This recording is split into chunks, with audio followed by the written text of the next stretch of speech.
Speaker sir, హోంశాఖకు సంబంధించిన చర్చ, శాంతి భద్రతల మీద చర్చ, ఆన్లైన్ బెట్టింగ్, అదేవిధంగా ఈ బెట్టింగ్ యాప్లు, అదేవిధంగా ఆన్లైన్ రెమ్మీ, వీటికి సంబంధించిన విషయాల మీద కంటిన్యూస్గా సభలో చర్చ జరగడం, బయట ఆందోళనకరమైన పరిస్థితులు ఉండడం, సిద్దిపేట శాసనసభ్యులు హరీష్ రావు గారు ఆన్లైన్ బెట్టింగ్ మీద, అదేవిధంగా ఈ బెట్టింగ్ యాప్ల మీద, ఆన్లైన్ రమ్మీ గేమ్ల మీద ప్రభుత్వం చర్యలు తీసుకోవాలి. పేదలకు తీరని నష్టం జరుగుతుంది. పేదలు ఈ బెట్టింగ్ యాప్లతో బలవుతున్నారు, ఆత్మహత్యలు చేసుకుంటున్నారు, రకరకాల ఆందోళనలు చేపట్టడం జరిగింది, మాట్లాడడం జరిగింది. అధ్యక్ష, గత ప్రభుత్వమే 2017లో ఆన్లైన్ బెట్టింగ్ కానీ ఆన్లైన్ యాప్ వీటన్నిటి మీద నిషేధం చేస్తూ చట్టం తీసుకొచ్చింది. చట్టం చేశాం కానీ దాన్ని పకడ్బందీగా అమలు చేసే విషయంలో మరి గత ప్రభుత్వంలో కొంత నిర్లక్ష్యం జరిగింది. ఈ మధ్యకాలంలో అది చాలా వేగంగా తెలంగాణ రాష్ట్రంలో దుర్వినియోగం జరుగుతుంది. అందుకే అధ్యక్ష, తమరి ద్వారా ఇది పక్క రాష్ట్రాలు, దేశము, ఇతర దేశాలు ఈ నేరం ఒక రకంగా అంతర్జాతీయ స్థాయిలో, రాష్ట్ర స్థాయి నుంచి మొదలు పెడితే అంతర్జాతీయ స్థాయి వరకు వివిధ రకాల సంస్థలు, వ్యక్తులు, రకరకాల దేశాలకు సంబంధించిన నేరగాళ్ళు అందరూ కూడా ఇందులో పాల్గొంటున్నారు. ఇది ఏదో టెంపరీగా ఒక పోలీస్ స్టేషన్లోనో లేకపోతే ఒక పరిధిలో మనం విచారణ చేస్తే దీనికి ఈ సమస్యకు సమూలమైన పరిష్కారం కనుగొనే పరిస్థితి లేదు. కాబట్టి ఈ ఆన్లైన్ బెట్టింగ్ కానీ, ఆన్లైన్ ఈ యాప్లు కానీ, లేకపోతే ఆన్లైన్ రమ్మీ లాంటి గేములు, డిజిటల్లీ ఈ గేమింగ్ ఏదైతే జరుగుతుందో, ప్రధానంగా బెట్టింగ్ ఏదైతే జరుగుతుందో, దీని పట్ల రాష్ట్ర ప్రభుత్వము అప్రమత్తంగా ఉండాలి, కఠినంగా వ్యవహరించాలని నిర్ణయం తీసుకున్నది. అధ్యక్ష, నేను ఎవరి మీద ఆరోపణలు లేకపోతే ఎవరు ఏ పరిస్థితిలో వీటిని ప్రత్యక్షంగా పరోక్షంగా అనుమతి ఇచ్చారు, ప్రోత్సహించారు, ఎక్కువ వివరాల దగ్గర నేను వెళ్ళదలుచుకోలేదు. రాష్ట్ర ప్రభుత్వం స్పష్టంగా బెట్టింగ్ యాప్లు కానీ, ఆన్లైన్ బెట్టింగ్ కానీ, ఆన్లైన్ రమ్మీ గేమ్ల పట్ల అప్రమత్తంగా ఉండడమే కాదు, కఠినంగా వ్యవహరించాలని ఈరోజు రాష్ట్ర ప్రభుత్వం నిర్ణయం తీసుకున్నది. దీన్ని నిరోధించడానికి, నిషేధించడానికి అవసరమైన చర్యలు తీసుకోవడానికి ఒక స్పెషల్ ఇన్వెస్టిగేషన్ టీం, వీలైతే సిబిసిఐడి కానీ లేకపోతే అధికారులతో సమీక్ష చేసిన తర్వాత ఒక స్పెషల్ ఇన్వెస్టిగేషన్ టీంను వేసి కఠినంగా వ్యవహరించాలని చెప్పి ఈరోజు రాష్ట్ర ప్రభుత్వం నిర్ణయం తీసుకున్నది. అధ్యక్ష, అదేవిధంగా గతంలో చేసిన చట్టంలో దీంట్లో ప్రధానంగా 2 సంవత్సరాల కంటే మించి శిక్ష కూడా లేదు. రేపు వచ్చే సమావేశాలలో ఈ ఆన్లైన్ బెట్టింగ్ నిర్వాహకులకనే కాదు, ఆడేవాళ్లను, బాధితులను, అదేవిధంగా ఈ ఆన్లైన్ అడ్డగోలుగా నిర్వహిస్తున్న వాళ్ళ పట్ల శిక్షను కూడా పెంచడానికి అవసరమైన చట్టాలను కూడా అవసరమైతే మనం సవరించుకోవాల్సిన అవసరం ఉన్నది. అధ్యక్ష, ఎందుకంటే శిక్ష కఠినంగా ఉంటుంది, ఎక్కువ కాలం ఉంటుంది అని ఎప్పుడైతే తెలుస్తుందో నేరం అనేది తగ్గుతుంది. కాబట్టి దీనికి సంబంధించి పూర్తి స్థాయిలో ప్రభుత్వం చర్యలు తీసుకోవాలని, అదేవిధంగా గుట్కా ఇట్లాంటివి కూడా నిషేధిత పదార్థాలను కూడా ఈరోజు మార్కెట్లో బాగా సరఫరా జరుగుతున్నట్టు మా దృష్టికి వచ్చింది. అధ్యక్ష, వీటి పట్ల కూడా మేము అప్రమత్తంగా ఉండాలని ప్రభుత్వం నిర్ణయం తీసుకున్నది. అందుకే ఆన్లైన్ బెట్టింగ్, ఆన్లైన్ యాప్లు, అదేవిధంగా ఆన్లైన్ రమ్మీ ఈరోజు నిన్న మీరు టీవీలలో, పేపర్లలో పోలీసులు కేసులు నమోదు చేసి వాటికి ప్రచారం కల్పించిన వాళ్ళను పిలిచి పోలీస్ స్టేషన్లలో విచారించడం జరిగింది. వాటికి ప్రచారం కల్పించే వాళ్ళను పోలీస్ స్టేషన్లో పిలిచి వాళ్ళను విచారించడం ద్వారా ఈ సమస్యకు పరిష్కారము శాశ్వతంగా దొరకదు. వీటిని నిర్వహించే వాళ్ళు, వీటిని ప్రమోట్ చేసేవాళ్ళు, చివరికి ఈ యాప్ల ద్వారా లబ్ధి పొందుతున్న వాళ్ళను, వీళ్ళందరినీ పూర్తి స్థాయిలో విచారించి కఠినమైన చర్యలు తీసుకున్నప్పుడే ఈ సమస్యకు పరిష్కారం దొరుకుతుంది. అధ్యక్ష, అందుకే దీన్ని పూర్తి స్థాయిలో విచారించాలంటే పక్క రాష్ట్రాలు, పక్క దేశాలలో కూడా విచారణ చేయాల్సిన పరిస్థితులు ఉంటాయి. అందుకే పూర్తి స్థాయిలో అన్ని అధికారాలు కట్టబెట్టే విధంగా ఒక స్పెషల్ ఇన్వెస్టిగేషన్ టీం ఏర్పాటు చేసి ఈ రాష్ట్ర ప్రభుత్వం వాళ్ళ మీద పూర్తి స్థాయిలో చర్యలు తీసుకోవాలని నిర్ణయం తీసుకున్నారు. తమ ద్వారా ఈ సభకు సభ్యులందరికీ తెలంగాణ సమాజానికి ఒక స్పష్టమైన ప్రభుత్వ విధానాన్ని మేము పంపించదలుచుకున్నాము. ఎవరైనా ఇందులో ప్రత్యక్షంగా పరోక్షంగా ప్రోత్సహించిన, ప్రకటనలకు సహకరించిన, నిర్వహణలో భాగస్వాములైన ఎవరిని కూడా రాష్ట్ర ప్రభుత్వం వదిలిపెట్టదు. ఈ రాష్ట్రంలో ఖచ్చితంగా ఇలాంటి సైబర్ నేరాల పట్ల కఠినంగా మేము వ్యవహరించడం జరుగుతుంది. రాష్ట్ర ప్రభుత్వం అప్రమత్తంగా ఉంటుంది, ఇలాంటి నేరగాళ్ల పట్ల కఠినంగా వ్యవహరిస్తుంది. ఈ సభ ద్వారా సభ్యులందరికీ నేను ఈ ప్రకటన ద్వారా ఒకే మాట చెప్పదలుచుకున్నా, స్పెషల్ ఇన్వెస్టిగేషన్ టీంను ఏర్పాటు చేస్తున్నాము. తద్వారా అందరినీ కఠినంగా అణచివేయడమే కాకుండా చర్యలు తీసుకుంటామని తమ ద్వారా తెలియజేయదలుచుకున్నా అధ్యక్ష. అదేవిధంగా అధ్యక్ష, శాంతి భద్రతల మీద చాలాసార్లు మాట్లాడుతున్నారు, చాలా విషయాలు మాట్లాడుతున్నారు. నేను ఎక్కువ విషయాలు చెప్పదలుచుకోలేదు, కానీ గత ప్రభుత్వంలో కొన్ని దారుణమైన సంఘటనలు జరిగినప్పుడు తీసుకున్న చర్యలు, వాటి వివరాలు ఇవన్నీ కూడా ఈ సభలో చర్చిద్దామంటే మాకేం అభ్యంతరం లేదు అధ్యక్ష. ఎక్కడైనా చెదురుమదురు సంఘటనలు జరిగినా, అనుకోకుంటే ఎవరైనా నేరానికి పాల్పడ్డప్పుడు నేరం అనేది ఎవరు మనకు చెప్పి ముందస్తుగా సమాచారం ఇచ్చి పాల్గొన్నారు. నేరం జరిగిన ఎంబడే ప్రభుత్వాలు వ్యవహరించిన తీరు అత్యంత కీలకం, అత్యంత ప్రాధాన్యతతో కూడుకున్నది అధ్యక్ష. అందుకే మన రైల్లో జరిగిన సంఘటన పట్ల కానీ, అది రైల్వే పోలీసుల పరిధిలో ఉన్నా కూడా మేము తక్షణమే చర్యలు తీసుకోవడానికి అన్ని రకాలుగా పోలీసులను అప్రమత్తం చేసినాం. ఏ చిన్న సంఘటన జరిగినా రాష్ట్ర ప్రభుత్వం అప్రమత్తంగా ఉంటుంది. ఆనాడు ఔటర్ రింగ్ రోడ్ దగ్గర వెటర్నరీ డాక్టర్ను మీకు తెలుసు అధ్యక్ష, సాయంత్రం పూట అక్కడ ఉన్న డాక్టర్ని ఆ రోజు జరిగిన పరిస్థితులు, జరిగిన తర్వాత పరిణామాలు మనం అందరం చూసినాం. అదేవిధంగా అధ్యక్ష, న్యాయవాదులు వామన్ రావు గారు దంపతులు స్పష్టంగా కోర్టుకు వెళ్ళి మమ్మల్ని చంపుతారు, మమ్మల్ని చంపే ప్రక్రియలో ప్రభుత్వంలో ఉన్నవాళ్ళు, ప్రభుత్వానికి సంబంధించిన వాళ్ళే మమ్మల్ని చంపడానికి ప్రయత్నం చేస్తున్నారు, మాకు సెక్యూరిటీ ఇవ్వాలి అని చెప్పి హైకోర్టులో పిటిషన్ వేయడమే కాకుండా అక్కడ కోర్టులో కూడా వాదించి వస్తుంటే నడి బజార్లో నరికి చంపినారు అధ్యక్ష. నడి బజార్లో న్యాయవాదులను, హైకోర్టు న్యాయవాదులను నాడు నరికి చంపితే ఈనాటికి ఆ చంపిన వాళ్ళ మీద రకరకాలుగా ఆ రోజు కేసులో ఉన్న వాళ్ళని తప్పించి ఈరోజు సుప్రీంకోర్టులో రాష్ట్ర ప్రభుత్వం సిబిఐ విచారణకు వాళ్ళు కేసు వేస్తే ఈరోజు సిబిఐ విచారణ కోసం రాష్ట్ర ప్రభుత్వం మాకేం అభ్యంతరం లేదు, విచారణకు ఆదేశాలు ఇవ్వండి అని చెప్పే పరిస్థితి. న్యాయవాదులను చంపితే కూడా ఆనాడు ప్రభుత్వము ఏమాత్రం కూడా స్పందించలేదు. అదే కాకుండా అధ్యక్ష, తమరికి తెలుసు సింగరేణి కాలనీ మహేశ్వరం నియోజకవర్గం వస్తుంది అనుకుంటా, మన సంతోష్ నగర్ అవతల చంపాపేట పక్కన 6 సంవత్సరాల బాలికను గంజాయి మత్తులో రేప్ చేసి మర్డర్ చేస్తే ఆనాటి ప్రభుత్వంలో ఎలాంటి చర్యలు తీసుకోలేదు అధ్యక్ష. అదేవిధంగా అధ్యక్ష, 2020 సంవత్సరంలో దేశంలోనే మహిళలపై జరిగిన అత్యాచారాలల్లో ఆనాటి రాష్ట్ర ప్రభుత్వం 4వ స్థానాన్ని సాధించింది అధ్యక్ష. తెలంగాణ రాష్ట్రం మహిళల మీద జరిగిన మొత్తం చిన్నారులపై వీళ్ళపై అగత్యాలు జరిగిన దాంట్లో ఎన్సీఆర్బీ ఇచ్చిన నివేదిక ప్రకారం రాష్ట్రం 4వ స్థానంలో ఉండే అధ్యక్ష. అదేవిధంగా అధ్యక్ష, ఇట్లాంటి ఒక్క దగ్గర కాదు, ఎన్నో సంఘటనలు.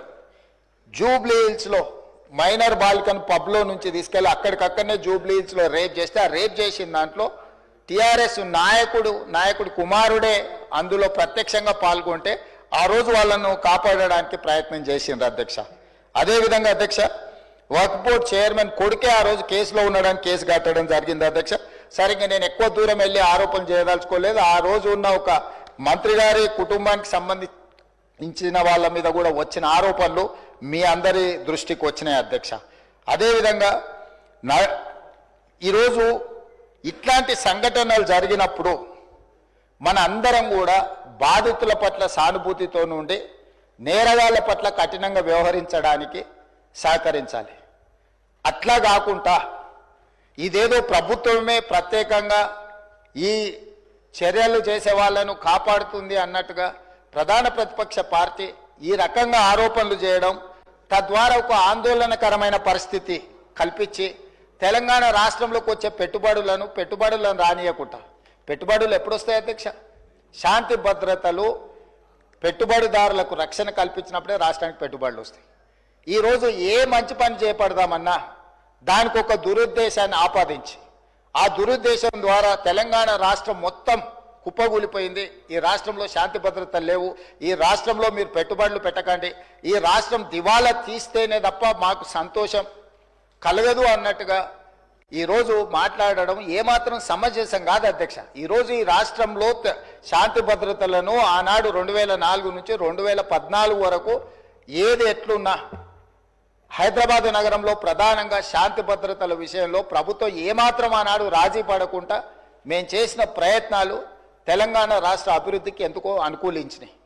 లక్షలాది కోట్ల రూపాయల వేలాది కోట్ల రూపాయల పెట్టుబడులు వచ్చి లక్షలాది ఉద్యోగ ఉపాధి అవకాశాలు హైదరాబాద్ నగరంలో తెలంగాణ రాష్ట్రంలో ఎందుకు వచ్చినాయి అధ్యక్ష? ఆనాటి ప్రభుత్వాలు తీసుకున్న నిర్ణయాలు, నేరగాళ్ల పట్ల వ్యవహరించిన తీరు, కఠినంగా వాళ్ళని అణచివేయడంతో ఈ రాష్ట్రానికి పెట్టుబడులు వచ్చినాయి, సంస్థలన్నీ వచ్చినాయి అధ్యక్ష. ఈరోజు సైబరాబాద్ ప్రాంతం కానీ, హైటెక్ సిటీ ప్రాంతం కానీ, ఔటర్ రింగ్ రోడ్ ప్రాంతం కానీ, అంతర్జాతీయ ఎయిర్పోర్ట్ ప్రాంతం కానీ, గచ్చిబౌలి కానీ, ఇలా చెప్పుకుంటూ వెళ్తే రాయదుర్గం కానీ ఇవన్నీ ఎప్పుడు విస్తరించినాయి అధ్యక్ష? ఎప్పుడు అభివృద్ధి చెందినాయి? హైదరాబాదు నగరంలో ఒకనాడు ఉమ్మడి రాష్ట్రంలో లేకపోతే అంతకంటే ముందు మత కల్లోలాలు ఉంటే కూడా అందరినీ కూడదీసుకొని అందరిని కలుపుకొని వాటిని అణిచివేసిన తర్వాత ఈ రాష్ట్రం అంటే శాంతి భద్రతలకు ఒక వేదిక అని తయారు చేసిన తర్వాతనే మనకు పెట్టుబడులు వచ్చినాయి అధ్యక్ష. విస్తరణలో భాగంగా మెట్రో కానీ, రోడ్లు కానీ, ఫ్లైఓవర్లు కానీ, కృష్ణానది జలాలు కానీ, గోదావరి జలాలు కానీ, ఇట్లా ప్రతిదీ హైదరాబాదు నగరం యొక్క మౌలిక వసతులను పెంచడమే కాకుండా శాంతి భద్రతలను కాపాడడంతో మన రాష్ట్రానికి పెట్టుబడులు వచ్చినాయి అధ్యక్ష. ఈరోజు ఒక మంచి ఉద్దేశంతో చేపట్టిన చర్యలను కూడా మీ స్వార్థం కోసం ఈ ప్రభుత్వం విఫలం చెందింది అని చిత్రీకరించాలన్న ఆలోచనతోని ప్రభుత్వం మీద, కాంగ్రెస్ పార్టీ మీద చేసే దాడిలో భాగంగా తెలంగాణ అభివృద్ధి మీద కూడా మీరు యాసిడ్ దాడులు చేసే పరిస్థితులు వచ్చినాయి అధ్యక్ష. తెలంగాణ కుప్పగూలాలన్న ఒక ఆలోచనతోని కుట్రపూరితంగా అన్ని రకాల వేదికల మీద తప్పుడు ప్రచారం చేయడం వల్ల ఈరోజు తెలంగాణ ప్రతిష్టను మసకబార్చే ప్రయత్నం చేస్తున్నారు అధ్యక్ష. దయచేసి తమరి ద్వారా నేను చేస్తున్న విజ్ఞప్తి ఒకటే, ఇట్లాంటి కుట్రలు చేయకండి. ఈ కుట్రలు తెలంగాణ రాష్ట్రానికి ప్రయోజనం కాదు. రేపు భవిష్యత్తులో మీరు అధికారంలోకి రావాలన్న ఆలోచన చేస్తున్నామని మీరు పదే పదే చెప్తారు. చాలా దగ్గరలో వచ్చేసారి మేమే అధికారంలోకి వస్తామంటారు. మరి వచ్చేసారి మీరు అధికారంలోకి రావాలంటే రాష్ట్రం దివాలా తీసి రాష్ట్రం మొత్తం తగలబడిపోయి రాష్ట్రానికి పెట్టుబడులు రాకుండా వచ్చిన పెట్టుబడులు ఇతర రాష్ట్రాలకు తరలిపోయి ఇది జరిగితే ఈ రాష్ట్రానికి ఏమైనా ప్రయోజనం చేకూరుస్తుందా? ఎందుకు విజ్ఞతతోని 10 సంవత్సరాలు ప్రభుత్వం నడిపారు. గతంలో కూడా 20 ఏళ్ళలో 30 ఏళ్ళలో మేము ప్రభుత్వంలో పనిచేసినాం, తెలంగాణ కోసం ఉద్యమాలు చేసినామని ఎవరైతే నాయకులు చెప్పుకుంటున్నారో మీకు సోషల్ రెస్పాన్సిబిలిటీ లేదా? Only political responsibility, only power మాంగర్స్గా మీరు మారి అధికారం మాకు ఉండాలి, అధికారం పోతే ఒక క్షణం కూడా మేము భరించలేము, అధికారం లేకుంటే ఒక క్షణం కూడా మేము ఉండలేము అన్న విపరీతమైన పోకడలు ఏ రకంగా తెలంగాణ సమాజానికి మేలు చేస్తాయి అధ్యక్ష? ఈరోజు తెలంగాణ రాష్ట్రాన్ని ప్రపంచ చిత్రపటం మీద పెట్టాలి అని మేము చేస్తున్న ప్రయత్నాలను మేము నిరంతరం పెట్టుబడులను ఆకర్షించే ఉద్యోగ ఉపాధి అవకాశాలు పెంచాలని ఏదైతే ప్రయత్నం చేస్తున్నామో, శాంతి భద్రతలను కాపాడాలని మేము నిర్విరామంగా చేస్తున్న కృషి, మేము వచ్చిన తర్వాత అది గణేష్ నిమజ్జనం కావచ్చు, లేకపోతే మొహరం కావచ్చు, బక్రీద్ కావచ్చు, అన్ని మతాలకు సంబంధించిన పండుగలలో ఎక్కడైనా చిన్న చెదురుమదురు సంఘటన కూడా ఏదైనా జరిగిందా అధ్యక్ష? ఈ 15 నెలలలో ఎక్కడైనా శాంతి భద్రతల విషయంలో ఎక్కడైనా మేము రాజీపడ్డామా అధ్యక్ష? ఈరోజు ఈ రాష్ట్రాన్ని దేశానికే ఒక ఆదర్శ రాష్ట్రంగా తీర్చిదిద్ది అత్యధికంగా విదేశీ పెట్టుబడులను తీసుకొచ్చి ఈరోజు ఇన్ఫ్లేషన్ విషయంలో, ధరల నియంత్రణలో దేశంలో నెంబర్ 1 అధ్యక్ష. 1.3 ఇన్ఫ్లేషన్ ఉన్న రాష్ట్రము భారతదేశంలో ఏదైనా ఉందంటే తెలంగాణ. ధరలను నియంత్రించడంలో, ఉద్యోగ ఉపాధి అవకాశాలు కల్పించిన దాంట్లో, నిరుద్యోగ సమస్యని తగ్గించిన దాంట్లో, స్టేట్ ఓన్డ్ ట్యాక్స్ కలెక్షన్లో, ప్రతి దాంట్లో దేశంలో నెంబర్ 1 తెలంగాణ రాష్ట్రం నిలబడ్డది అధ్యక్ష. దేశంలోనే ఇతర రాష్ట్రాలలో రాష్ట్ర సొంత పన్నుల వసూళ్లలో తెలంగాణ రాష్ట్రం 88% పన్నులను వసూలు చేసి దేశంలోనే నెంబర్ 1 రాష్ట్రంగా తెలంగాణ రాష్ట్రం నిలబడ్డది. మహారాష్ట్ర నెంబర్ 2, మిగతా రాష్ట్రాలు అట్లుంటే ప్రధానమంత్రిగా ప్రాతినిధ్యం వహించే గుజరాత్ 6-7 స్థానానికి పోయింది అధ్యక్ష. ఇవన్నీ కూడా మా సహచర మంత్రులు అధికారులు అందరు కష్టపడి చేస్తున్న ప్రయత్నాన్ని మీరు అభినందించండి. అప్పుడే అంత ఆత్రము, అంత తాపత్రయము, అంత అసహనం ఎందుకని నేను అడుగుతున్నా. కడుపు నిండా విషయం పెట్టుకొని ఎందుకు ఈ మాటలు? మీరు నిజంగా మీ అనుభవాన్ని రంగరించి సూచనలు చేయండి. ఒకప్పుడు ప్రధాన ప్రతిపక్ష నాయకుడిగా అక్కడనే జానారెడ్డి గారు కూర్చొని మీరు తీసుకుంటున్న నిర్ణయాలకు వారు ఏ రకంగా ప్రభుత్వానికి సలహాలు సూచనలు ఇచ్చిండ్రు జానారెడ్డి గారిని ఆదర్శంగా తీసుకోండి. మీరు ఆనాడు మా పార్టీ ప్రయోజనాల కంటే కూడా రాష్ట్ర ప్రయోజనాలు ముఖ్యమని చెప్పి పెద్దలు జానారెడ్డి గారు ప్రతిపక్ష నాయకుడు, మొట్టమొదటి ప్రతిపక్ష నాయకుడుగా ఒక సాంప్రదాయాలను వారు ఏర్పాటు చేసింది. ఆ సాంప్రదాయాలను ప్రతిపక్ష నాయకుడిగా బట్టి విక్రమార్క గారు కొనసాగించారు. మీరు కక్ష గట్టి ప్రతిపక్ష హోదా తీసినా, మీరు మైకు ఇచ్చినా ఇవ్వకపోయినా, మీరు ఇచ్చిన కొద్ది సమయంలో కూడా వారు ప్రతిపక్ష నాయకుడిగా మీకు ఎన్నో రకాలుగా సూచనలు ఇచ్చే ప్రయత్నం చేసిండ్రు. ప్రభుత్వం తీసుకుంటున్న నిర్ణయాలలో ఉన్న లోపాలను ఎత్తి చూపడమే కాకుండా మీకు సహేతుకమైన సలహాలు సూచనలు ఇచ్చే ప్రయత్నం ఆనాడు ప్రతిపక్ష నాయకులుగా బట్టి విక్రమార్క గారు, జానారెడ్డి గారు చేశారు. ఈరోజు కూడా మీ నుంచి మేము ఆశిస్తున్నాం. మీరు ఎంత చేసినా, ఎగిరెగిరి దంచినా, ఎగరకుంట దంచినా మీకు వచ్చే కూలి అంతనే. ఎన్నికలు అనేటి 2029లో వస్తాయి అధ్యక్ష. వాళ్ళ తాపత్రయపడ్డంత మాత్రాన, వాళ్ళు ఆవేదన చెందినంత మాత్రాన, వాళ్ళు హడావిడి పట్టినంత మాత్రాన ఒక సంవత్సరం రావు అధ్యక్ష ఎలక్షన్లు. అప్పుడే ఒక ఆయన అంటాడు వచ్చేసినాయి బై ఎలక్షన్స్ వచ్చేసినాయి, వచ్చే నెలలే అని టికెట్లు వంచుతాడు ఒక ఆయన. ఆయన టికెట్లు వంచను కదా నేను వంచాలని ఇంకొక ఆయన వంచుతాడు. వాళ్ళ పోటీతోని మా సాగుకు వస్తున్నారు అధ్యక్ష. వాళ్ళ అంతర్గతంగా ఏమని ఉంటే ఉండని వాళ్ళు ఇట్లా తెలుసుకొని మాకేం అభ్యంతరం లేదు. ఒక ఆయన పొద్దున్నే ప్రెస్ మీట్ పెడితే మధ్యాహ్నం ఒక ఆయన ట్విట్టర్లో పెడతాడు దాని కౌంటర్ పార్టీ. ఒక ఆయన ట్విట్టర్లో పెట్టగానే ఇంకొక ఆయన ప్రెస్ నోట్ రిలీజ్ చేస్తాడు. వీళ్ళిద్దరు ఇట్లా చేశారు కదా అని పెద్దల సభలో ఉన్న వాళ్ళు వాళ్ళ వైపు నుంచి వాళ్ళు అదే ప్రయత్నం చేస్తున్నారు. వాళ్ళ పోటీ రాష్ట్ర ప్రభుత్వానికి తలకాయ నొప్పిగా మారిపోయింది అధ్యక్ష. ఈరోజు అందుకే నేను ఒకటే విజ్ఞప్తి చేస్తున్నా అధ్యక్ష. ఎన్నికలు మహేశ్వర్ రెడ్డి గారి పార్టీ జమిలీ ఎన్నికలు అంటారు, అవన్నీ కలిపి తీసుకొస్తామంటారు. ఇవన్నీ ఓవేళ అంతా కలిసి వస్తే 2028లో రావాల్సిన ఎలక్షన్లు అవి 2029కి పోయేటట్టు ఉన్నాయి అధ్యక్ష. సో ఉన్న అసెంబ్లీ కూడా ఇంకో 6 నెలలు ఎక్స్ట్రాగా ఉండే పరిస్థితులు జాతీయ స్థాయిలో మనకు కనిపిస్తున్నాయి అధ్యక్ష. సో ఈ 4 ఏళ్ళు మనము రాష్ట్రాన్ని మంచిగా అభివృద్ధి చేసుకుందాము. మీరు నా దగ్గరకు వచ్చిన వాళ్ళలో అప్పుడప్పుడు టీవీలలో పేపర్లలో ఎవరు వచ్చి కలిసినా కూడా ఇటు అటు అని నేను ఎవరికైనా నేను సభానాయకుడిగా ముఖ్యమంత్రిగా ప్రతి ఎమ్మెల్యేకి నేను అందుబాటులో ఉంటా. అది సిద్దిపేట శాసనసభ్యులు హరీష్ రావు గారు వచ్చినా, లేకపోతే పల్లా రాజేశ్వరరెడ్డి గారు వచ్చినా, లేకపోతే వెంకట రమణారెడ్డి గారు వచ్చినా, నేను రాజకీయాలు చూడను అధ్యక్ష. ముఖ్యమంత్రిగా నా దగ్గరికి తీసుకొచ్చిన సమస్యల్ని వీలైనంత మేరకు వాటిని పరిష్కరించాలన్న మా బట్టి గారు సూచన చేశారు. గజ్వేల్ శాసనసభ్యులు వచ్చినా కూడా, ప్రతిపక్ష నాయకుడు వచ్చినా కూడా ఆ నియోజకవర్గానికి సంబంధించిన సమస్యలు కూడా పరిష్కరించాలంటారు. శాసనసభ నియోజకవర్గాలకు ప్రాతినిధ్యం వహించే ఎమ్మెల్యేలను నేను ఖచ్చితంగా ప్రజలు ఎన్నుకున్న ప్రతినిధులుగా వాళ్ళని గౌరవించే బాధ్యత నాది అధ్యక్ష. Just they can come as walking, just ఇట్లా నడుచుకుంటూ వచ్చి ముఖ్యమంత్రికి ఏదైనా రిప్రజెంటేషన్ ఇవ్వచ్చు.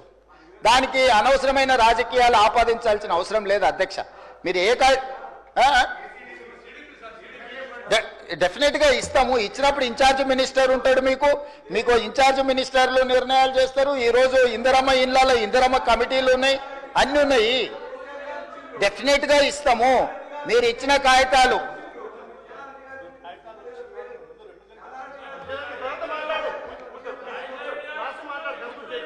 నిన్నగాక మొన్న పద్మారావు గారు వచ్చిండ్రు, సికింద్రాబాద్ శాసనసభ్యులు.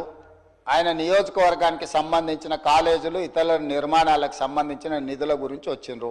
అక్కడికక్కడనే నేను ఆదేశాలు ఇచ్చి ఎంబడే ఆ పనులను మొదలుపెట్టాను అని చెప్పిన. కృష్ణమోహన్ రెడ్డి గారు వచ్చిండ్రు. గద్వాల ప్రాంతం గట్టు మండలము అత్యంత వెనుకబడ్డ మండలము, డార్క్ మండలం. గద్వాల ఏరియాల one of the backward area. వారు వచ్చిండ్రు, ప్రాజెక్టులు కట్టాలన్నారు. ఇచ్చిన యాదయ్య గారు వచ్చారు చేవెళ్ళ నుంచి, వారికి చేసిన మిత్రుడు ప్రభాకర్ రెడ్డి గారు కుటుంబంలో శుభకార్యం ఉంది రావాలని వెడ్డింగ్ కార్డు ఇచ్చిండు. నేను ఎవరినైనా వెళ్ళాను, కలిశాను, ఆశీర్వదించి వచ్చిన.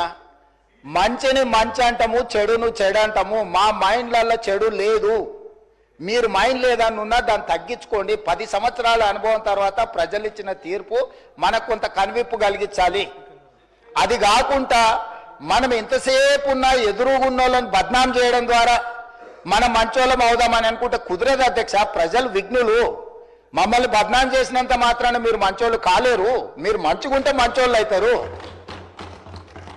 మా మీద బురద చల్లి మాకంటే వాళ్ళ దగ్గర ఎక్కువ బురద చూడండి అని, మీ మీద ఉన్న బురద కంటే మా మీద ఎక్కువ చల్దామని, లేకపోతే మా డిప్యూటీ సీఎం గారినో ఇంకొకరినో బద్నాం చేయడం ద్వారా మీరు మంచోళ్ళు అవుదామని మీరు ముసుగు దొరుకుకొని మీరు ప్రవర్తించడం వల్ల మీకు ఏమీ ప్రయోజనం ఉండదు. అందుకే ఈరోజు రాష్ట్ర ప్రభుత్వం రాకేష్ రెడ్డి లేనట్టున్నాడు. ఆయన young India integrated residential school గురించి నాకు ఇవ్వాలి, నేను ప్రతిపక్ష ఎమ్మెల్యేను కదా అంటే 100% ఇస్తా అని చెప్పిన. పెట్టినం లిస్టులో నాకు తెలిసి.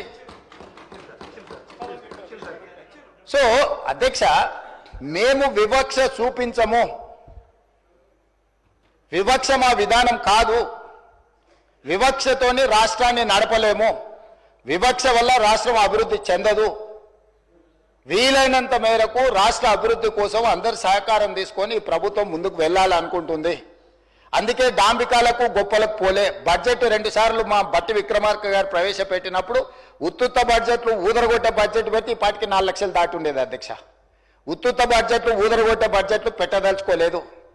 చేసేదే చెప్తాం, చెప్పిందే చేస్తామనే విధానంతో బడ్జెట్ నియంత్రించడం ద్వారా రాబోయే 2 బడ్జెట్లలో యాక్యురేట్ 100%. ఈరోజు నేను బట్టి విక్రమార్క గారి తరఫున వారు ప్రవేశపెట్టిన బడ్జెట్ నాకు అంచనా వేసిన తర్వాత నాకున్న సుదీర్ఘకాలం ప్రతిపక్షంలో పనిచేసిన అనుభవము, 15 నెలలు ముఖ్యమంత్రిగా చేసిన అనుభవంలో 95% వారు ఈరోజు ప్రవేశపెట్టిన బడ్జెట్ నిజం కాబోతుంది. మినిమం 95%.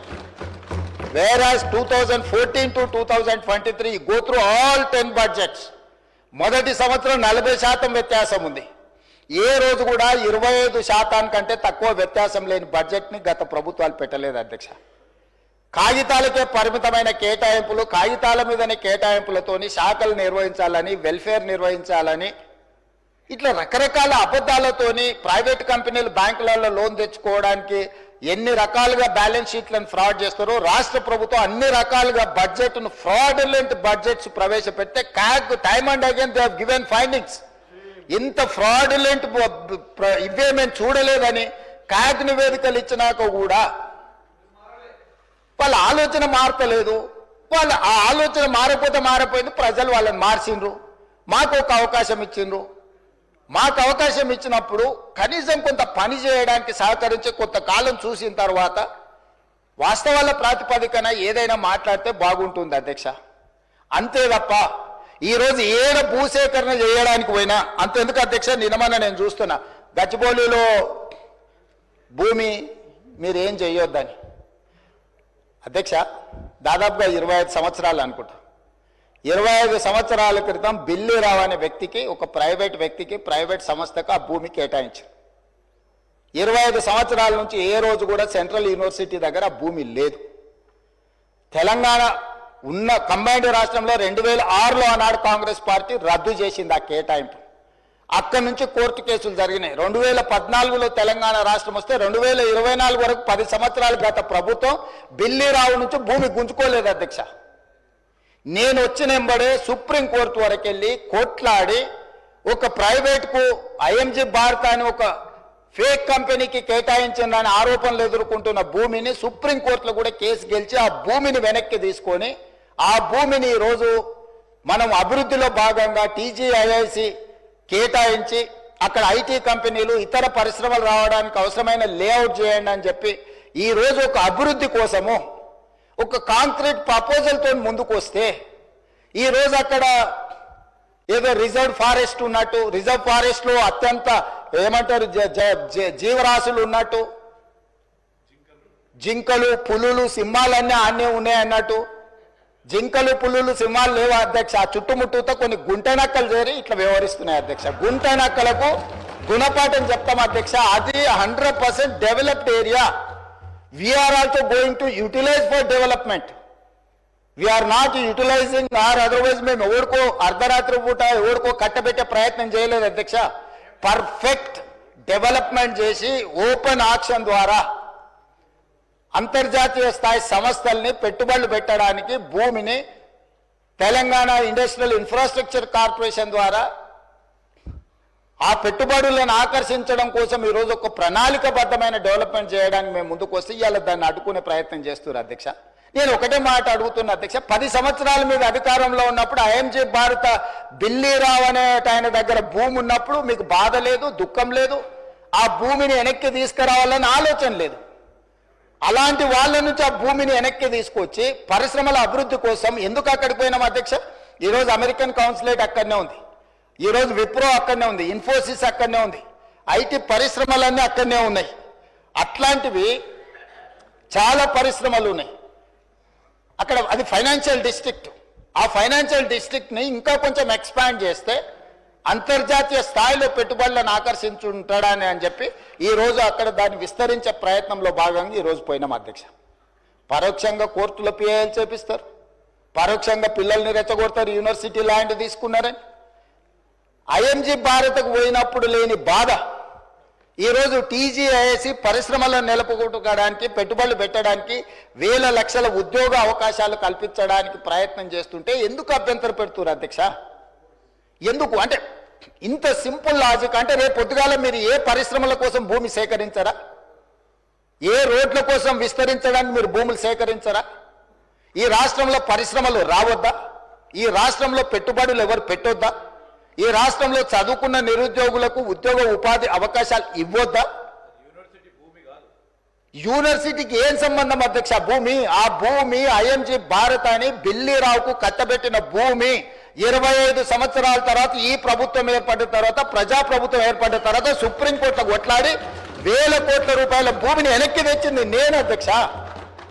సుప్రీంకోర్టులో ఉద్దండులైన న్యాయవాదులను పెట్టి వాదింపజేపించి సుప్రీంకోర్టులో గెలిచి ఆ భూమిని వెనక్కి తీసుకొని ఈరోజు ఎవరికో అర్ధరాత్రి పూట కట్టబెట్టకుండా పరిశ్రమలు ఐటీ పార్కులు చేయాలని, మల్టీ జోను మిక్స్డ్ యూజ్ కోసం చేయాలని చెప్పి ఒక మంచి ఉద్దేశంతో వస్తే దాన్ని కూడా అడ్డుకుంటారు. లేకులు రాకులు ఉన్నాయేంటివి? లేకులను రాకులను ఆక్రమించుకున్నది ఎవరు? ఎందుకు ఇవన్నీ వీళ్ళు ఈరోజు అడ్డం పడుతున్నారు ఏంది అనేది నేను అది ఇంకో సందర్భంలో వివరాలు చెప్తా అధ్యక్ష. అదేవిధంగా అధ్యక్ష, హరీష్ రావు గారిని చూస్తే అప్పుడప్పుడు మళ్ళీ ఆయన నా పేరు తీసుకున్నాడు అంటే పేరు ఎందుకు తీసుకోవాల్సిందంటే నువ్వు నిన్న మాట్లాడిన దాని మీద వాళ్ళ పేరు తీసుకుంటున్నా. ఆమన్గల్ మా అత్తగారు ఊరు అంటే నేను అత్తగారు ఊరికి రోడ్డు వేసుకుంటున్నాను. అత్తగారు వాళ్ళ ఊరు వదిలి 5 దశాబ్దాలు అయింది అధ్యక్ష. అత్తగారు వాళ్ళ ఊరు వదిలేసి 5 దశాబ్దాలు అయింది.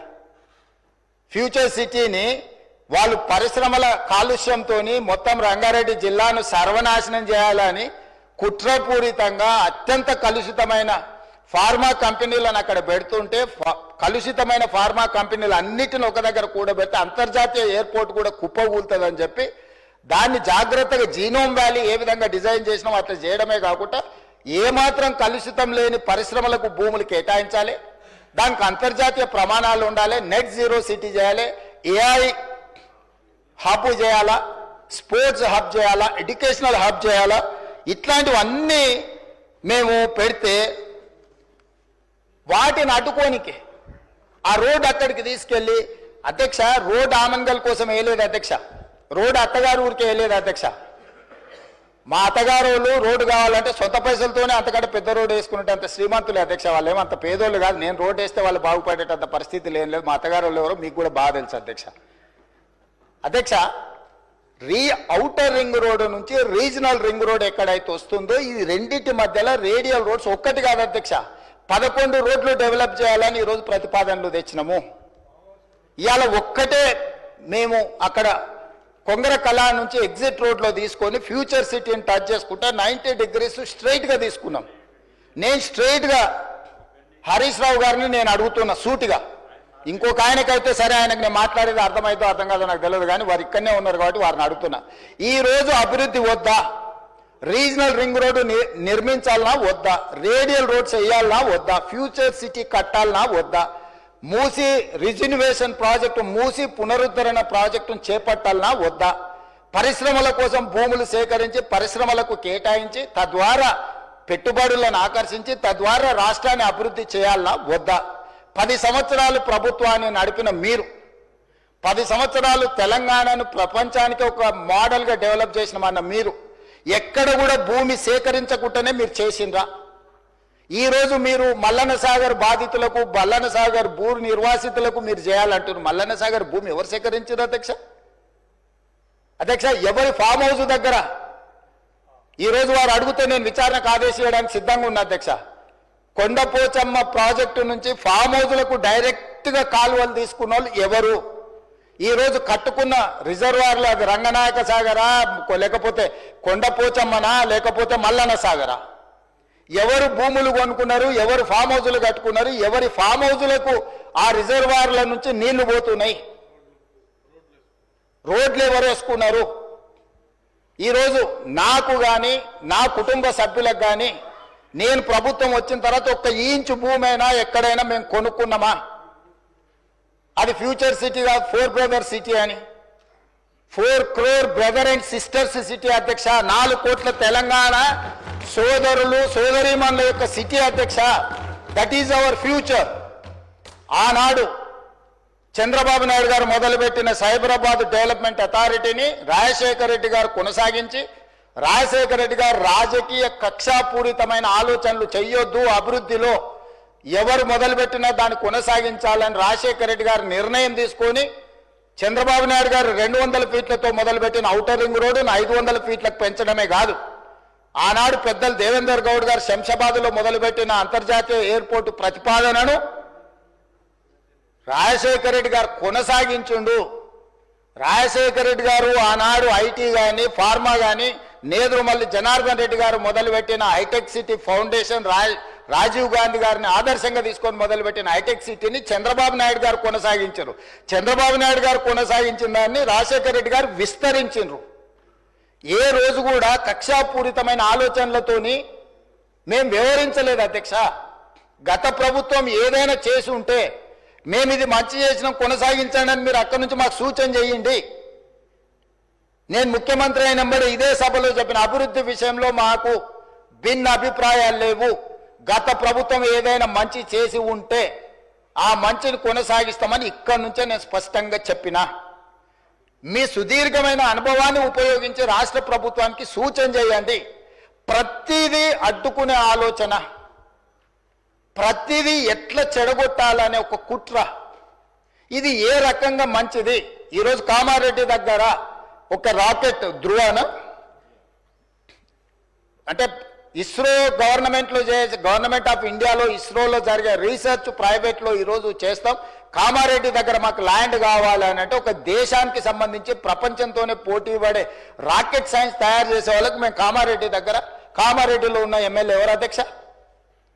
ప్రతిపక్షానికి సంబంధించిన ఎమ్మెల్యే. అంత మంచి సంస్థను అక్కడికి పంపించాలని ఎందుకు అనుకుంటున్నాం అధ్యక్ష? మాకేముంటుంది అధ్యక్ష? తెలంగాణ మొత్తం మాదే అధ్యక్ష. నేను తెలంగాణకు ప్రాతినిధ్యం వహిస్తున్న అధ్యక్ష. ఒక్క ప్రాంతానికి కాదు, నేను ఈ ప్రాంతం ఆ ప్రాంతం కాదు, తెలంగాణ మొత్తం మా పరిధిలోనే, మా మంత్రివర్గం మా ప్రభుత్వం పరిధిలే. ఈ తెలంగాణను క్రియేట్ చేసింది మేము, ఈ తెలంగాణను ప్రొటెక్ట్ చేసేది మేము, ఈ తెలంగాణను డెవలప్ చేసేది మేము, ఫ్యూచరిస్టిక్ తెలంగాణగా మార్చేది మేము అధ్యక్ష. ఈరోజు ఎక్కడ చూసినా అక్కడ లేక్స్ రాక్స్ లేకపోతే ఏమో ఉన్నాయి అధ్యక్ష. నిజ నిర్ధారణ కమిటీ మీరు వేసుకోండి అధ్యక్ష. మీరు ఆదేశాలు ఇస్తే మాకేమో అభ్యంతరం లేదు. ఎమ్మెల్యేలు అందరినీ ఒక ట్రిప్ తీసుకెళ్లి చూపిద్దాం అధ్యక్ష. అక్కడ జరుగుతున్న అభివృద్ధి ఏంది, మేము చేస్తున్నది ఏంది, లేకపోతే పవర్ పాయింట్ ప్రజెంటేషన్ తమరు అనుమతిస్తే సభలు కానీ లేకపోతే కమిటీ హాల్లో చూపిస్తాం అధ్యక్ష. అన్ని ఓపెన్ బిడ్డింగ్లు మేము అమ్మదలుచుకున్నాం అధ్యక్ష. పెట్టుబడులను ఆకర్షించాలని ఇవాళ అసెంబ్లీ జరుగుతున్నా కూడా అంతర్జాతీయ సంస్థలతో ఈరోజు నేను మా శ్రీధర్ బాబు గారు మీటింగ్ ఏర్పాటు చేసి ఆ మీటింగ్ను ఈరోజు వాళ్ళతో పెట్టుబడులను మాట్లాడి వచ్చినాం అధ్యక్ష. ప్రపంచంలోనే పెద్ద పెద్ద పరిశ్రమలు తెలంగాణ వైపు హైదరాబాద్ వైపు చూస్తుంటే మీరు చేయలేని పనులను కూడా ఈరోజు ఎలివేటెడ్ కారిడార్ కంటోన్మెంట్లో మీరు 10 ఏళ్ళు తిప్పలవడం అన్నారు, రాలేదు. అంతకంటే ముందు 10 ఏళ్ళు రాజశేఖర రెడ్డి గారు కూడా ప్రయత్నం చేసి రాలేదు. నేను వచ్చిన 10 నెలల కేంద్ర ప్రభుత్వం నుంచి నేను సాధించిన అధ్యక్ష. పూడూరులో నిర్వహించిన లో ఫ్రీక్వెన్సీ నావీ రాడార్ స్టేషన్ మీరు కూడా వచ్చారు కదా అధ్యక్ష. అది 9 ఏళ్ళు మీరు కేవలం రాజకీయ కక్షలతో ఆపి పెడితే దేశ భద్రతకు సంబంధించింది అధ్యక్ష. అది ఏ ప్రైవేట్ ఇండస్ట్రీ ఎవరు పెట్టుబడిదారు కప్పజెప్పేది కాదు. సముద్రంలో దేశం మీద దాడి చేయడానికి వచ్చే శత్రువులను కనిపెట్టడానికి మన తెలంగాణలో మన భూభాగం మీద వికారాబాద్లో తమరి నియోజకవర్గంలో పని మొదలు పెడతామంటే 9 ఏళ్ళు మీరు ఆ భూమిని కాంపెన్సేషన్ తీసుకొని కేంద్ర ప్రభుత్వం నుంచి నష్టపరిహారం తీసుకొని భూసేకరణలో భాగంగా కేవలం మీరు పర్సనల్గా ఏదో ఎజెండా తీసుకొని వెళ్తే కేంద్ర ప్రభుత్వం దానికి అనుకూలంగా వ్యవహరించలేదు అని ఒక కారణం చేత పెండింగ్ పెడితే నేను వస్తేనే నేను దాన్ని క్లియర్ చేసిన. ఆర్సీఐ అక్బరుద్దీన్ ఓవైసీ గారి కాన్స్టిట్యున్సీలు ఉంటాయి, దేశ భద్రత కోసము ఉండే సంస్థ. మీరు లీజ్ రెన్యువల్ చేయలే, గవర్నమెంట్ ఆఫ్ ఇండియా దేశ భద్రత కోసం ఉన్న భద్రతా బలగాలకు సంబంధించిన వాటిని తెలంగాణ రాష్ట్ర ప్రభుత్వం 2700 ఎకరాల ల్యాండ్ లీజ్ రెన్యువల్ చేయకుండా గత ప్రభుత్వం మీరు ఆపి పెడితే నేను ఇమ్మీడియట్గా కేంద్ర ప్రభుత్వానికి లీజ్ రెన్యువల్ చేసిన అధ్యక్ష. కేంద్రంలో ఉన్నది నరేంద్ర మోడీ గారు కాబట్టి, లేకపోతే రాజ్నాథ్ సింగ్ గారు కాబట్టి, రాజకీయంగా నాకు సరిపోదు కాబట్టి నేను దేశ భద్రతతో కూడా చెలగాట మారుతా అని అట్లా కుంచితమైన స్వభావంతో మేము వ్యవహరించలేదు అధ్యక్ష. అది నరేంద్ర మోడీ గారైనా, రాజ్నాథ్ సింగ్ గారైనా, లేకపోతే చంద్రశేఖరరావు గారు, హరీష్ రావు గారు, లేకపోతే తారక రామారావు గారైనా దేశ భద్రతకు సంబంధించిన విషయంలో, రాష్ట్ర అభివృద్ధి విషయంలో మేము ఎక్కడ కాంప్రమైజ్ కాలేదు అధ్యక్ష. పొలిటికల్ విల్తో మేము దాని రాజకీయ ప్రేరేపితమైన నిర్ణయాల వైపు మేము ఎన్నడూ వెళ్ళలేదు అధ్యక్ష. కాబట్టి దయచేసి సభ ద్వారా నా రిక్వెస్ట్ ఒక్కటే, మీరు సూచనలు చేయండి, రాష్ట్రానికి ప్రయోజనం చేకూరే అంశాలను ప్రస్తావించండి. ఇప్పుడు మీరు నెంబర్ ప్రకారం మైక్ ఇస్తలేరు, అక్బరుద్దీన్ ఓవైసీ గారికి ఎక్కువ మైక్ ఇస్తున్నారని. Sir, we are welcoming it, whatever you have given suggestions. మీరు సలహాలు సూచనలు ఇస్తే మైక్ ఇవ్వడానికి మాకు ప్రాబ్లం లేదు. మీరు మీ కుట్రలకు, మీ కుతంత్రాలకు మీరు తెలంగాణ మీద విషం చిమ్మడానికి ఈ మైకును వాడుకుంటామంటే మీరు చాలా విజ్ఞతతోని ఇక్కడ ఉన్న వాళ్ళకి మైక్ ఇవ్వకుండా వాళ్ళకి ఇచ్చినాక కూడా మేము ఎవరము అభ్యంతరం పెట్టకుండా స్పీకర్ గారి నిర్ణయమే మాకు శిరోధార్యం అని చెప్పి మేము ఏ విషయంలో కూడా మేము అభ్యంతరం పెట్టకుండా సహకరించినాం అధ్యక్ష. అందుకోసమని ఈరోజు అధ్యక్ష నా సూచన ఒకటే అధ్యక్ష, బెట్టింగ్ యాప్ల విషయంలో కానీ, ఆన్లైన్ బెట్టింగ్ విషయంలో కానీ, లేకపోతే ఆన్లైన్ రమ్మీ విషయంలో కానీ వ్యసనాలకు తెలంగాణలో తావు లేదు. గంజాయికి, డ్రగ్స్కి, కొకైన్కి, కెసినో వాళ్ళకి, కోళ్ల పందాలకి తెలంగాణలో తావు లేదు. అట్లాంటి వాళ్ళని మీరు ప్రోత్సహించకండి, మీరు ఎంత దగ్గర వాళ్ళైనా. మళ్ళీ నేనేదైనా వివరాలు మాట్లాడితే అట్లెట్లా మీరు, ఇట్లెట్లా మీరు, కేసు అట్లెట్లా పెడతారు. మన వాళ్ళు ఉన్నప్పుడు తప్పని పరిస్థితులు వస్తాయి. మీకు బాధ ఉండొచ్చు, మీకు బాధ ఉన్నప్పుడు వాళ్ళని అట్లాంటి తప్పులు చేయకుండా ఆపాలి. గతంలో మనది అధికారం ఉన్నప్పుడు చెల్లింది కానీ ఇప్పుడు చెల్లదురా నాయన, ఇప్పుడు ఇట్లా చేస్తే ఊకోది ప్రభుత్వం అని మీరు మంచి చెప్పుకోవాలి. తలుపు మూసి లోపలింట్లో కొంత చెప్పుకోవాలా. సో దయచేసి మళ్ళొకసారి నేను ప్రతిపక్షానికి విజ్ఞప్తి చేస్తున్నా, అభివృద్ధి భూసేకరణ విషయంలో మీరు అభ్యంతరం పెట్టకండి. నష్టపరిహారం ఇద్దామా, ఏమిద్దామో చెప్పండి, ఓపెన్ డిబేట్ ఫర్ దట్. భూసేకరణ విషయంలో భూమి కోల్పోతున్న వాళ్లకు బాధ ఉంటుంది, దుఃఖం ఉంటుంది. ప్రత్యామ్నాయం ఏం చేద్దామో చెప్పండి. మూసి పరివాహక ప్రాంతంలో నష్టపోతున్న పేదలకు ఏమిద్దాము, ఒక మంచి కమ్యూనిటీ, ఒక గేటెడ్ కమ్యూనిటీ కట్టి వాళ్ళకి ఇల్లు కట్టిద్దామా, లేకపోతే వాళ్ళకి నష్టపరిహారం బాగిద్దామా, లేకపోతే ఫ్యూచర్ సిటీ రోడ్లో పోయే వాళ్ళకి ఏ విధంగా నష్టపరిహారం ఇద్దాము, లేకపోతే ఫ్యూచర్ సిటీలో భూసేకరణకు సంబంధించి ఎంత నష్టపరిహారం ఇద్దాము, లగచర్లలో పేదవాళ్ళ భూమి పోతే ఏమిద్దామో చెప్పండి. ఇది ప్రభుత్వ ఖజానాలో నుంచి ఇచ్చేది ఎవరు, వాళ్ళు కానీ నేను కానీ ఎవరు మన ఇళ్లలో నుంచి తీసిస్తలేము. ప్రభుత్వ ఖజానా నుంచి అభివృద్ధిలో వాళ్ళు సహకరించినప్పుడు వాళ్ళకు రూపాయి ఎక్కువ నష్టపరిహారం ఇచ్చి వాళ్ళని ఆదుకునే బాధ్యత మనది. వాళ్ళకు ఉపాధి కల్పించే అవకాశం ఉంటే వాళ్ళకు ఉపాధి కల్పిద్దాం, వాళ్ళ కుటుంబాలకు ఉద్యోగ అవకాశం కల్పించేది ఉంటే ఉద్యోగ అవకాశం కల్పిద్దాం. కానీ భూసేకరణనే మేము అడ్డుకుంటాము, మేము ముందుకే పోనీయము. వేసిన ఆయన మీ దాంట్లోనే తీసుకోరు, కరెక్ట్, మంచి క్వశ్చన్ అడిగాడు. మల్లన సాగర్లో కేసులు వేసిన ఆయన వాళ్ళ దాంట్లోనే తేలేడు, పాలమూరు రంగారెడ్డిలో కేసు వేసిన ఆయన వాళ్ళ దాంట్లోనే తేలేడు. వీరం హర్షవర్ధన్ రెడ్డి కేసు వేసిండు అధ్యక్ష పాలమూరు రంగారెడ్డిలో, ఎంబడే అక్కడనే పక్కన కూర్చున్నాడు అధ్యక్ష. సభ్యుడు ఇక్కడ లేడు, కానీ కేసులు వేసిన వాళ్ళని మొత్తం లిస్టు తీద్దాం. కేసులు వేపించింది వాళ్ళే,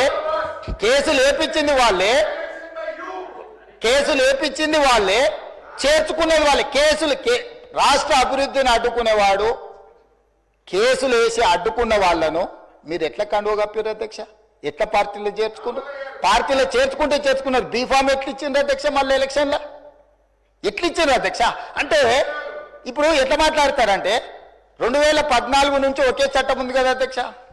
స్పీకర్ పదవి ఉంది, విప్పు పదవి ఉంది, ప్రతిపక్షమే ఉంది. ఆనాడు ఎమ్మెల్యేలు మారితే మీరు మంత్రులు చేశారు, కనీసం మేము అట్లా కూడా చేయలేదు.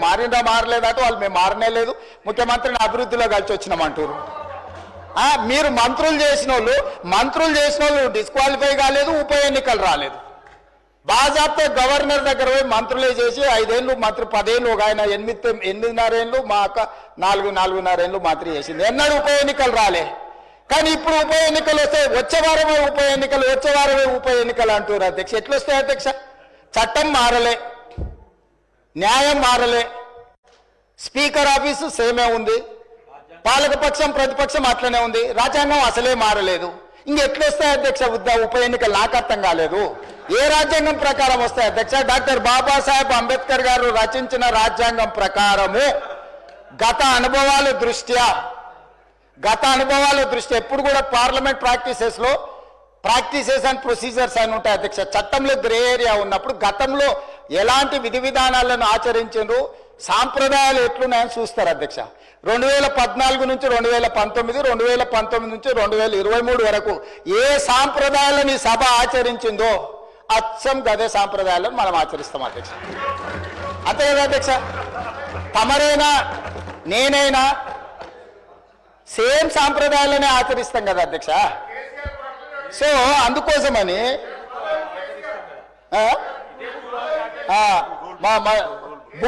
రూల్ బుక్ కూడా మారలే అధ్యక్ష. బుక్ కూడా ఇదే ఉంది. బుక్ వారు రాసిందే అధ్యక్ష. ఆ రోజు కమిటీ వేసి ఈ బుక్ ఎవరెవరు కూర్చొని రాసిన అధ్యక్ష? దీంట్లో పేర్లు కూడా ఉంటాయి అధ్యక్ష. ఉంటుంది, పేరు ఉంటుంది. వాళ్ళే ఈ కమిటీలో ఎవరున్నారో కూడా ఇందులో పేర్లు ఉంటాయి అధ్యక్ష. అందులో మిత్రుడు వివేకానంద వీళ్ళందరూ కూడా సభ్యులే అధ్యక్ష. మేమేం అడుగుదాడలో నడుస్తలేము. ఆయన అడుగుల్లో నడుస్తాం, మడుగులో పడతాం. ఆయన అడుగులో నడుస్తామంటే మడుగులో పడతాం, సడుగులు ఇరుగుతాయి అధ్యక్ష. అట్లాంటి వాటి చేయం అధ్యక్ష. సాంప్రదాయాలను పాటిస్తామని అంటున్నాం అధ్యక్ష. ఈ సభ కొన్ని సాంప్రదాయాల ప్రాతిపదికన సభ నడుస్తుంది అధ్యక్ష. నేనున్న సభ్యులందరికీ, ఇక్కడున్న మిత్రులకు, సభ్యులకు, ఆశించుటలకు ఒక ఆయన అయితే ఆల్రెడీ నేను అభ్యర్థి ఆయన ప్రచారం తిరుగుతుండు. పాపం ఆయన అమాయకుడు. ఉన్న మంత్రి పదవి ఊడవిక్కిరు, పంచగట్టుకుర్రు. ఆయన నానాడు మా ముందలే నువ్వు పంచగట్టుకుని తిరుగుతావని ఓ ఉప ముఖ్యమంత్రినే తీసేసిర్రు. ఎందుకంటే కొంచెం మంచిగా డ్రెస్ అయితే కూడా వాళ్ళకు నచ్చక ఆ రోజు నేను చెప్పిన రోజు ఆ రోజు నాకు మంచి మిత్రుడే అప్పట్లో, అరే నువ్వు ఇంత మంచిగా కడక్ తయారై ఇట్లా చేసి నువ్వు సభలోకి వస్తే ఉద్యోగం ఊడుతుందన్న సరిగ్గా నెల తిరిగేటప్పటికి ఉద్యోగం ఊడిపోయింది అధ్యక్ష. ఇప్పుడు ఆయననే అమాయకుడే ఈ పాపము. వచ్చే వారమే ఎలక్షన్ అని తిరుగుతున్నాడు అధ్యక్ష. నేను తమరి ద్వారా ఎవరైతే ఉన్నారో సభ్యులు ఎవరు ఆందోళన చెందాల్సిన పని లేదు. ఏ ఉప ఎన్నికలు రావు.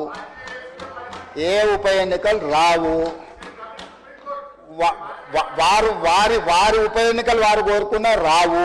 ఎందుకంటే ఒకవేళ వారు ఇటొచ్చినా ఎటొచ్చినా ఏ ఉప ఎన్నికలు రావు. అక్కడ